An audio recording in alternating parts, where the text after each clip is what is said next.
Hey, xin chào các bạn, chào mừng các bạn đã quay trở lại với channel của mình. Trong video clip ngày hôm nay thì mình đã mượn được một cái tài khoản.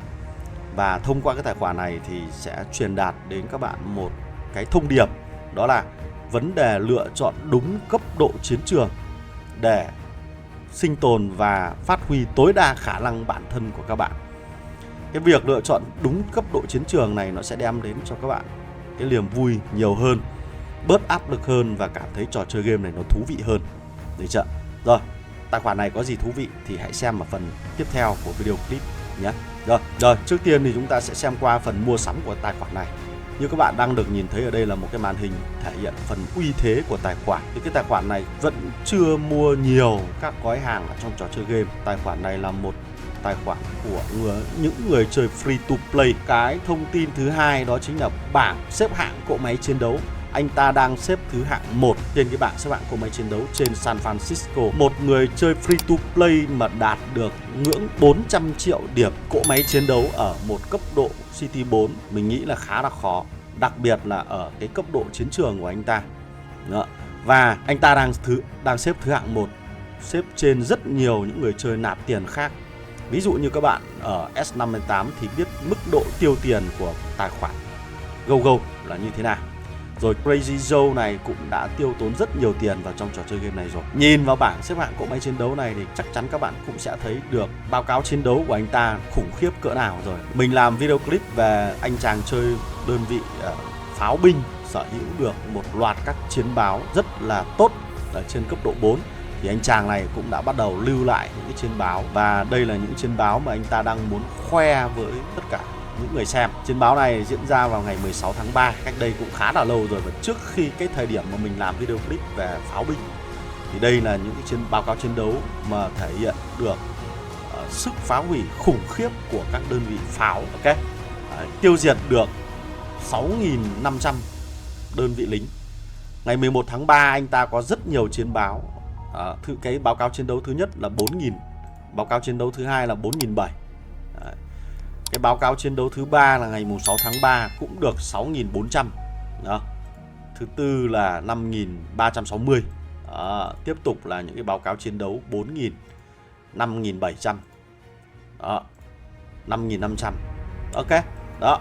Rất nhiều báo cáo chiến đấu rất đẹp mà độ bền căn cứ của anh ta giảm rất ít, bởi vì anh ta đã tiêu diệt được rất nhiều đơn vị lính trong một cuộc tấn công. Các cuộc tấn công này có sự tham gia của rất là nhiều người. Và với các cái báo cáo chiến đấu này thì mình cũng không thể biết được là đối phương mang những quân đội gì để tấn công vào anh chàng này. Có lẽ là chỉ có những người chơi ở chiến trường này thì mới biết được anh chàng này chơi như thế nào. Nhưng thông qua báo cáo chiến đấu các bạn sẽ thấy được các đơn vị pháo binh của anh ta sở hữu được một lượng sát thương rất là khủng khiếp. Đó. Với một người chơi free to play mà sở hữu được những báo cáo chiến đấu rất tốt như thế này, nó là cả một quá trình. Ok.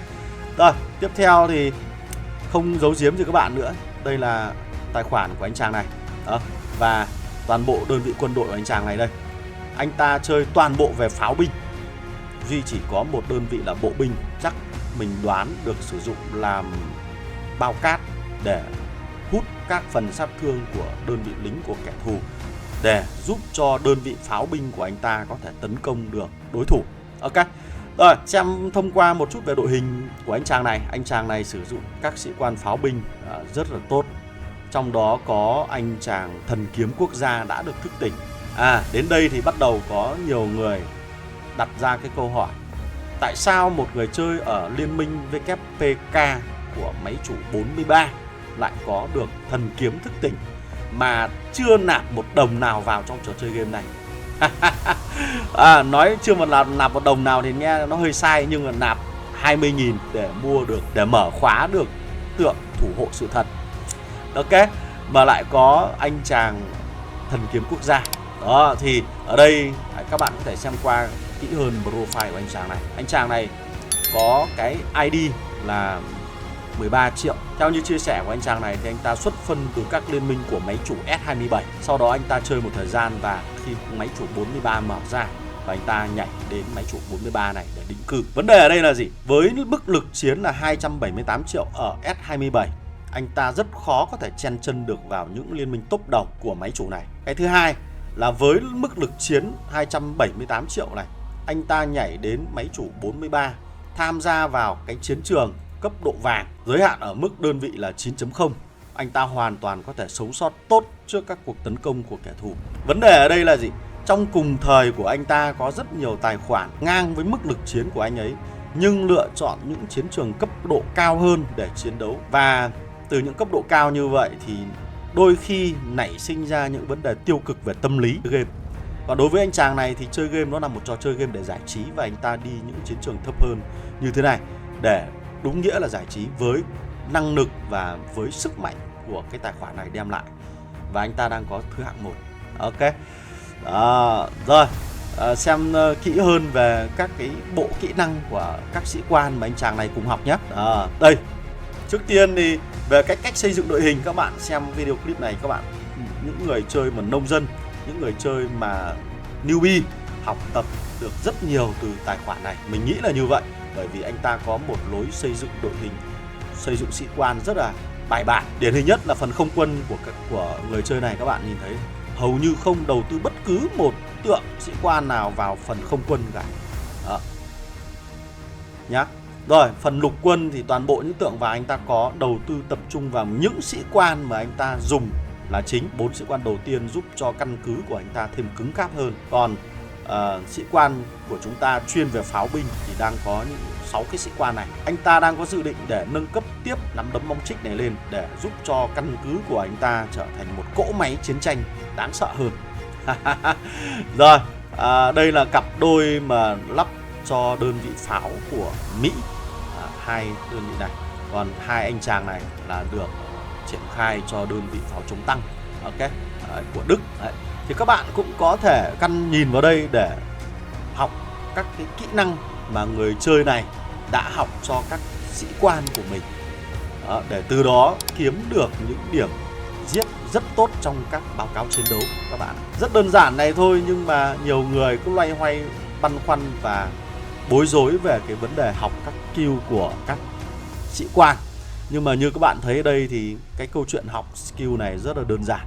Đấy, và do chúng ta là free to play, chúng ta không có nhiều tượng sĩ quan để đầu tư, để nâng cấp, cho nên là các bạn cần tập trung vào những sĩ quan để thức tỉnh trước. Sau đó chúng ta mới lên lựa chọn những sĩ quan mà để học tập skill.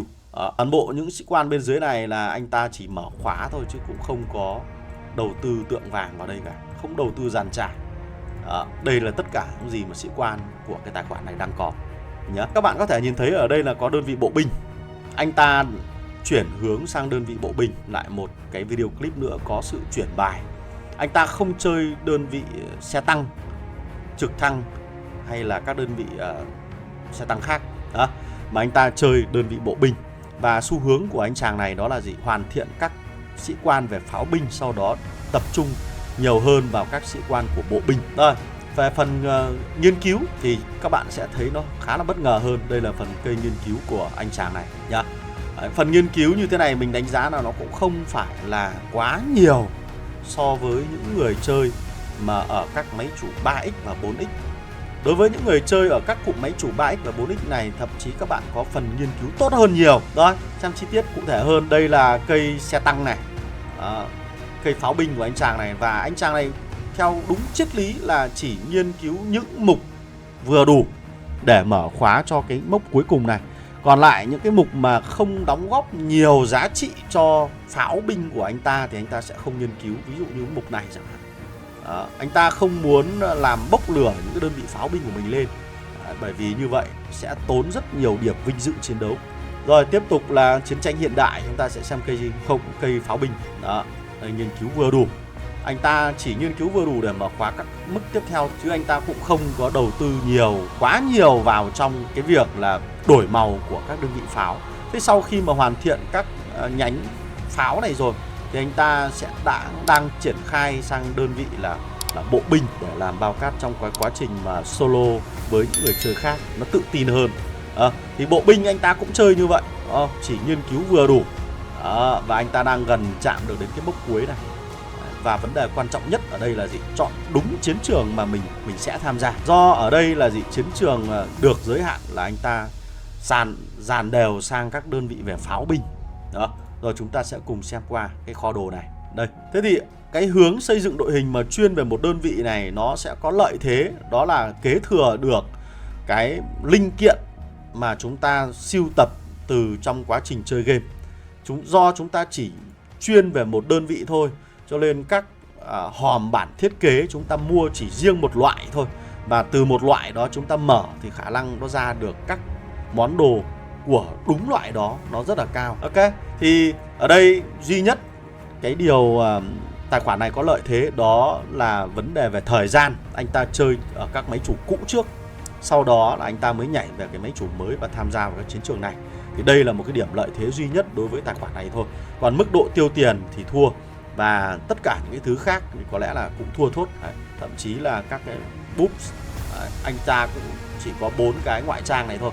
Chia sẻ một chút về cái quá trình chơi này thì anh ta nói rằng là anh ta chỉ tập trung vào vấn đề là chiến đấu ở trên cấp độ 4, chứ anh ta không tập trung quá nhiều vào việc hoàn thành các nhiệm vụ mà liên quan đến tiêu diệt các con hắc quả. Đây như các bạn có thể nhìn thấy, anh ta cho rằng cái việc này nó khá là nhàm chán và không có việc gì để làm.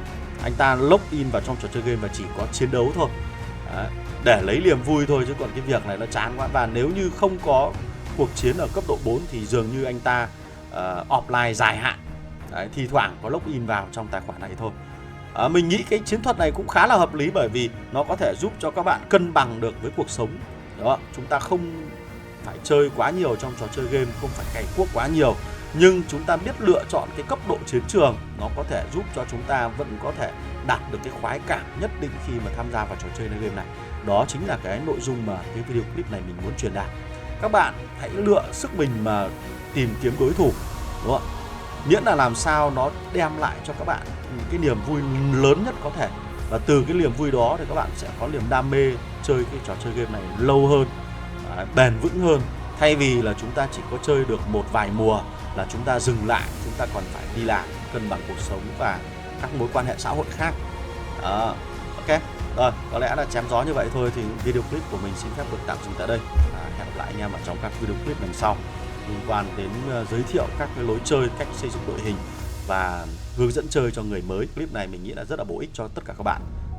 Tập trung vào một nhánh thôi và xây dựng cho nó đến khi nào mình đạt được mục đích thì thôi, chứ đứng núi này chú núi lọ thì không bao giờ thành được một cái account khỏe mạnh cả nhé. Rồi, goodbye, see you again.